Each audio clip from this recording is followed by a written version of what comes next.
Follow us on social media, Twitter and Instagram. Subscribe on YouTube. Don't forget to like.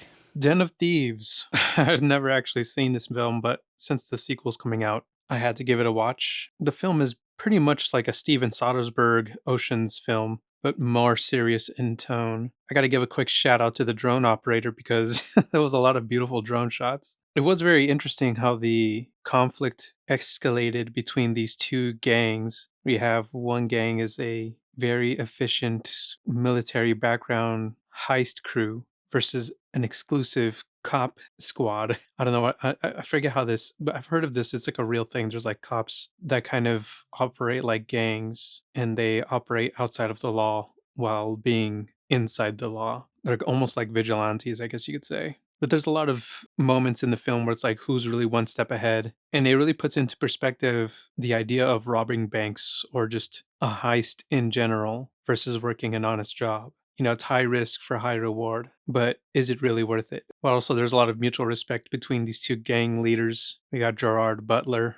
as Big Nick and Pablo Schreiber. I think his name is Ray in the film, though. Another cool thing that I was not expecting from the film is all the UFC cameos. One of the cops in the gang looks like Bo Nickel with a beard. It wasn't Bo Nickel, but it just looks like him. And then we got Max Holloway, who plays a small part, but he is involved in the larger scheme of things when you get to the conclusion of the film. And even Michael Bisping. So that was pretty cool. So before we get into some vague spoilers, let's take a quick commercial break. The Stars and Stripes Freedom Deck ships exclusively in the United States. Available on eBay and Etsy. Link in the description below. So the film starts out with some statistics that kind of sound crazy because, I'm out here in LA. The stats here, I don't know if they're accurate for today's metric, but basically they listed down all the way from the year mark of how many robberies happen down to the hour mark, where they say every 48 minutes a bank is robbed in LA, which just seems like an unrealistic metric by the end of the division there because, LA is big, but a bank robbery every 48 minutes does seem a little unrealistic. But the opening sequence where we see how this heist crew operates is pretty interesting. It shows how they're competent. However, no robbery can be performed perfectly. There's always a little bit of evidence left behind for someone else to pick up the track. Homicidal mistakes made within this first job create a future obstacle for these thieves and a major obstacle with Gerard Butler, who is known as Big Nick in the film. Some of the side plots that we get introduced to also kind of they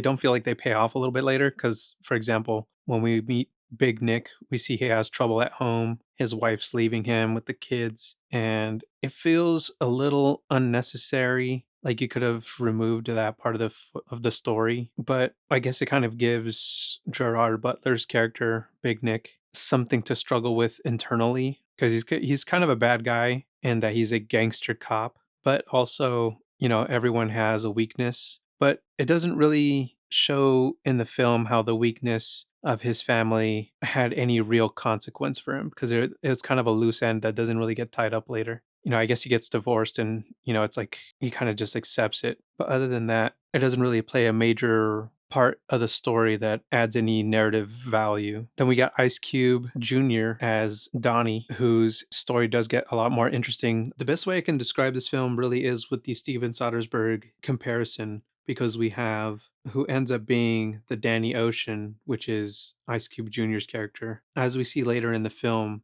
basically created this blueprint for this perfect heist. Because as the film progresses, you kind of see this perspective of the other leader, Ray, who you think is in charge the whole time. But once it seems like the mistakes that are being made are catching up with them, it's almost kind of implied that this is the way it was supposed to go down in the perspective of Ice Cube Jr. and Gerard Butler. Also, his character was just following the gang leader Ray, thinking that he was in charge the whole time. I don't know. It gets really complex. The story gets it's really well told. I think my description of it is probably not doing it any justice. But if you've seen any of the Ocean's 11's movies and you get to the end of the film and they show you how the real heist was actually going down versus what they presented you, and it was kind of like a rug pull. Yeah, basically that's what they did in Den of Thieves on the Ice Cube. Like I said, Ice Cube Jr. He's the Danny Ocean. And we see later, Max Holloway, his character. I wish they would have involved the Max Holloway a little bit more, to be honest, because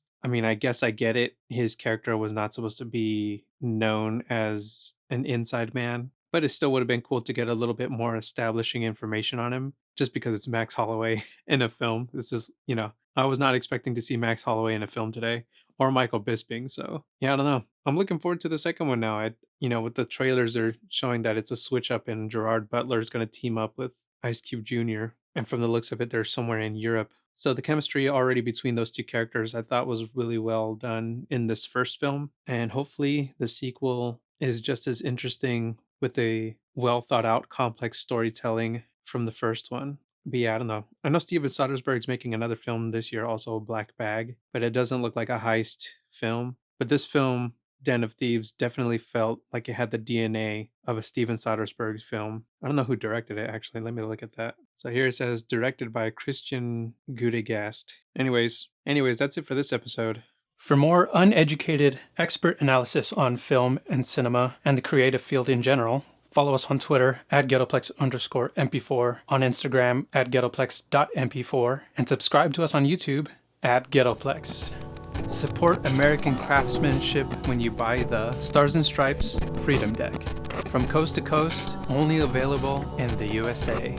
Available from La Casa Loca on eBay and Etsy.